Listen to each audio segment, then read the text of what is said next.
नमस्कार विद्यार्थी मित्रांनो, आज आपण बघणार आहोत इयत्ता 7वी मराठी पाठ क्रमांक 10 पंडिता रमाबाई स्वाध्याय. प्रश्न क्रमांक 1. खालील प्रश्नांची उत्तरे थोडक्यात लिहा. पंडिता रमाबाईंनी हंटर कमिशनकडे कोणती शिफारस केली? उत्तर आहे, स्त्रियांनी शिकले पाहिजे व शिकवलेही पाहिजे, यासाठी त्यांनी मातृभाषेचे अचूक ज्ञान मिळवले पाहिजे. चांगली शिक्षिका घडण्यासाठी व स्त्रियांना उत्तेजन म्हणून शिष्यवृत्त्या दिल्या पाहिजेत, अशी शिफारस पंडिता रमाबाईंनी हंटर कमिशनकडे केली. पंडिता रमाबाईंना स्त्री जातीविषयी अपार प्रेम होते, हे त्यांच्या कोणत्या उद्गारांवरून समजते? उत्तर आहे, पंडिता रमाबाई असे म्हणाल्या की मला सर्व भारतीय स्त्रिया समान आहेत. जोपर्यंत माझ्या शरीरात रक्ताचा एक थेंब आहे, तोपर्यंत आपल्या स्त्री जातीचे कल्याण व सुधारणा करण्याच्या कामापासून मी मागे हटणार नाही. स्त्री जातीची सुधारणा करण्याचे व्रत मी घेतले आहे. या पंडिता रमाबाईंच्या उद्गारातून त्यांना स्त्री जातीविषयी अपार प्रेम होते, हे समजते. पंडिता रमाबाई कष्टाळू व काटकसरी होत्या, हे कोणत्या प्रसंगातून जाणवते? उत्तर आहे, प्रचंड मोठे प्रार्थना मंदिर बांधताना रमाबाईंनी काटकसर केली. प्रार्थना मंदिराचा आराखडा त्यांनी स्वतः तयार केला. स्वतः डोक्यावर विटांचे घमेले वाहून बांधकामाला मदत केली. कष्टाचे कुठलेही काम करताना कधीच कमीपणा मानला नाही. त्यांनी स्वतःच्या कष्टातून आश्रमातील मुलांना श्रमप्रतिष्ठेचा धडा दिला. या प्रसंगातून पंडिता रमाबाई कष्टाळू व काटकसरी होत्या, हे जाणवते. प्रश्न क्रमांक 2. खालील चौकटी पूर्ण करा. पंडिता रमाबाईंचा विवाह यांच्याबरोबर झाला? उत्तर आहे, बिपिन बिहारी मेधावी. त्यांच्या मुलीचे नाव मनोरमा. अंध व्यक्तींसाठी उपयुक्त लिपी ब्रेल लिपी. सहस्त्रकातील कर्मयोगिनी. उत्तर आहे, पंडिता रमाबाई. प्रश्न क्रमांक 3. पंडिता रमाबाईंनी मुक्ती मिशनमध्ये स्त्रियांसाठी सुरू केलेल्या लहान उद्योगांची नावे लिहा. उत्तर आहे, पंडिता रमाबाईंनी मुक्ती मिशनमध्ये स्त्रियांसाठी सुरू केलेले लहान उद्योग: 1. केळीच्या चोपट्यापासून टोपल्या बनवणे. 2. वाखाच्या दोऱ्या वळणे. 3. वेताच्या खुर्च्या विणणे. 4. लेस, स्वेटर, मोजे विणणे. 5. गाई बैलांचे खिल्लार पोचणे. 6. शेळ्या मेंढ्यांची चरणी करणे. 7. म्हशीचा गोठा बांधून दुभते साठवणे. 8. कुक्कुटपालन करणे. 9. धोबीकाम करणे. 10. दवाखाना चालवणे. 11. हातमागावर कापड सतरंजा विणणे. 12. घाण्यावर तेल काढणे. प्रश्न क्रमांक 4. पंडिता रमाबाईंसाठी पाठात आलेली विशेषणे शोधा व लिहा. उत्तर आहे, 1. पंडिता. 2. कर्मयोगिनी. 3. सत्शील. 4. साध्वी, सूर्यकन्या. खालील शब्दात लपलेले शब्द शोधा. 1. आराखडा. 2. सुधारक. उदाहरणार्थ गारवा, गार, रवा, वार, गावा, वागा. उत्तर आहे, 1. आराखडा. राख, राडा, खरा, खडा, खराडा. 2.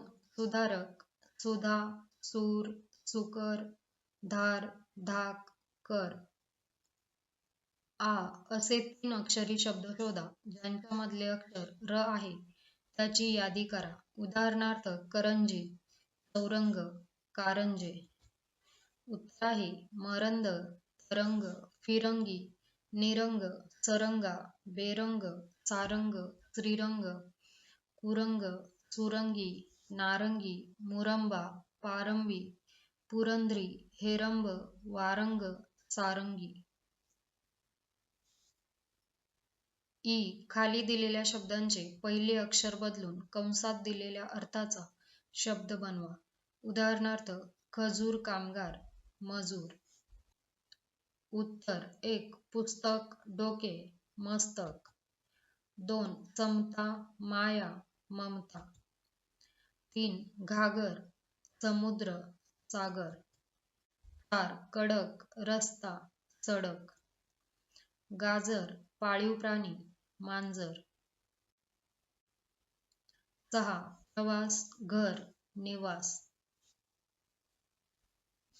ई. हे शब्द असेच लिहा.